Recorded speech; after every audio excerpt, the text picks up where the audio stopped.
Hello, Level 2 Physics, Ni Hao from China, and welcome to the next section of our course, Magnetism and Electromagnetism. This lesson will focus more on the magnetism part, and as we move on through the lessons, we'll then begin to work onto electromagnetism. So let's look first at magnets and magnetic materials. So magnets attract objects made of magnetic materials. That makes complete sense. So you might be familiar from previous years about magnets, which you've seen. And magnetic materials include the elements of iron, nickel and cobalt, alloys being forced mixtures of metals. Containing some of these contain steel and other compounds, but it's important they have iron and nickel and cobalt in order to be magnetic. There's some examples there: iron, nickel and cobalt, those three metals, then it's magnetic. So an example would be stainless steel. That's an alloy but still magnetic because it contains iron. So magnetic materials can be divided into two different types: hard and soft magnetic materials. So a permanent magnet is made of magnetically hard materials such as steel. And hard materials in terms of magnetism mean that the materials maintain their magnetic properties once they have been magnetized. Okay, they remain magnets. Whereas magnetically soft materials such as iron lose their magnetism as soon as the magnetic field is removed. They are good for being temporary magnets, such as the electromagnet you see in the image on this slide.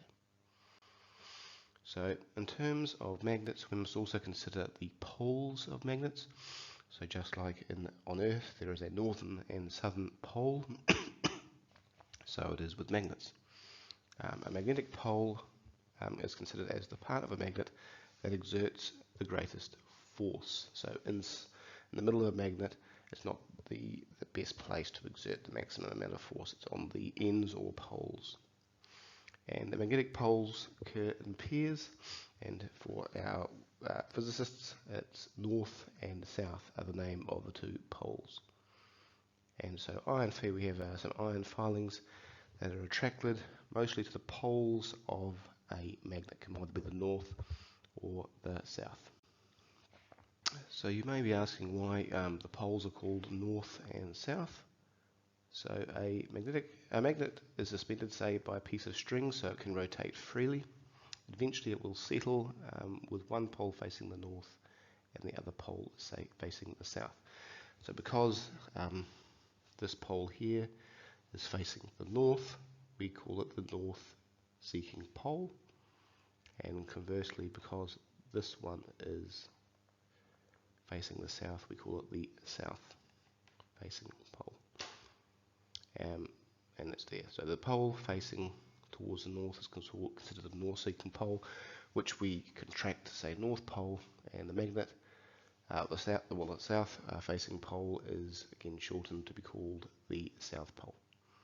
And this particular magnet has been orientated to be inside the Earth's magnetic field. And a compass is an example of application of how we can apply north and south poles to assisting us to travel around the globe.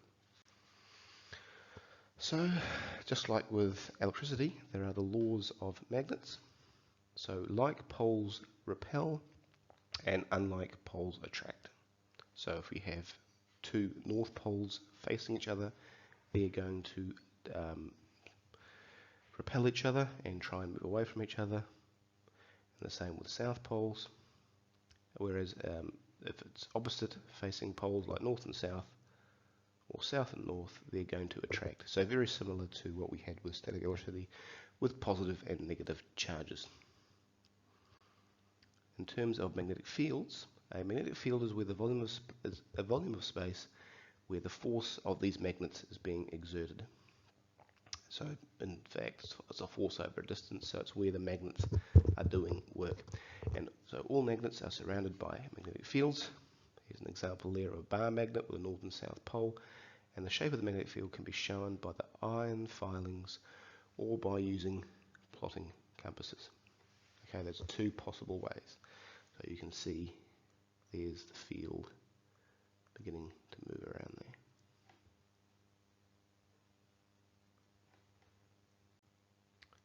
So that's the previous slide. We had the magnetic field around a bar magnet.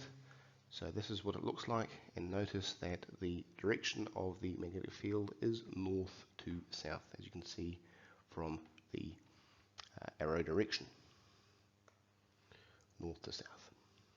So this is known as a magnetic field line, and the arrows in the field show the direction of the force, and the stronger the magnetic field, the closer the magnetic field lines, just like with electrical field lines. Okay, so the closer they are, the stronger the force being exerted by that magnet. Okay, so if you have magnetic fields between two bar magnets, very similar to between two positive and negative charges, you can clearly see from these diagrams that these two must be of the same polarity, because you see there is an area in here where there is no force being exerted. Okay, this is an example of, so when they have the similar poles, you can see the attraction between the two. There's a forces going from north to south. The north is being pulled towards the southern pole magnetically, whereas, as with the picture here on our left, it's an example of two similar poles, so they repel, and the same with south-south. So just simple as static electricity with positive and negative charges. So magnetic fields can either be attracted or repelled, where the magnetic field lines either reinforce each other or they cancel each other out, as we see in this area here on the diagram. So how do you produce a uniform magnetic field? A uniform magnetic field exerts a constant magnetic force over a region, and such a field will consist of parallel, equally spaced magnetic field lines. So just again, trying to link it to electric charge, a uniform electric field has, again, parallel, equally spaced electric field lines. So it is with magnetic fields, where the magnetic field has parallel, important, equally spaced magnetic field lines. And there's a diagram there of that illustrating it.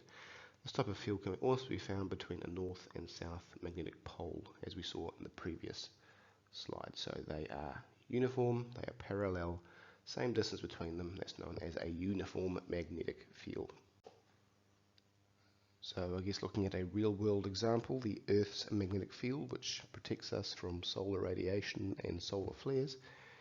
The Earth's magnetic field is similar in shape than that of a bar magnet. So here what I've done on this diagram is to superimpose a bar magnet onto the Earth, and you can see it's very similar in terms of the direction of the magnetic field lines. It is thought to be caused by the electrical currents flowing in the molten outer core of the Earth, or its wonderfully highly charged plasma molecules, which are quite hot in the molten core of the Earth, about 4,000 degrees Celsius. And at the present, the field pattern is like what you would see at the magnetic south pole situated below northern Greenland. Okay, that's just an example from the diagram. You can also induce magnetism, and we're going to go into that in further detail in later lessons. But magnetism can be induced in a magnetic material if it is placed within a magnetic field. So if you have a magnet, you can induce magnetism in another magnetic object, one that contains either iron, nickel, or cobalt. So here we have an iron bar. At the moment it has no magnetism. It's now going to get close to a bar magnet, and you can see that what happens is that the poles are induced, of course. The north pole now of the bar magnet interacting with now the induced southern pole of the iron rod, and you take it away, and it has lost its magnetism in the iron bar. And that's an example because iron bars have soft magnetism, not hard magnetism like other materials. So as soon as you take the iron bar out of the magnetic field, it is no longer magnetic. Okay, just do that again. Inducing the magnetic poles. So if the material is magnetically hard, it will retain its magnetism once it's removed from the field. Iron isn't magnetically hard, so it won't do that. As soon as it's out of the magnetic field, it will lose its magnetism. Okay, so certain rocks in the Earth's crust, called limestone, have been magnetized by the Earth's magnetic field, which we saw in the previous slide. Okay, just to finish up, a little fill in the gaps exercise. I need some words. So what I want you to do is to pause the video, see if you can fit the correct word into the gap, and then come back and see if you're on the right track. Right, so welcome back. To make things easier, I'm just going to number each of these words. 1, 2, 3, 4, 5, 6, and 7. And then we're going to go through and put the number in for the corresponding word. Right, so magnetic materials are either hard or soft. So number 7 goes in there. Hard magnetic materials such as steel retain their magnetization once magnetized. A magnetic pole is a region where the magnetic force is greatest. Magnetic poles always occur in pairs. Like poles repel, and unlike attract, a magnetic field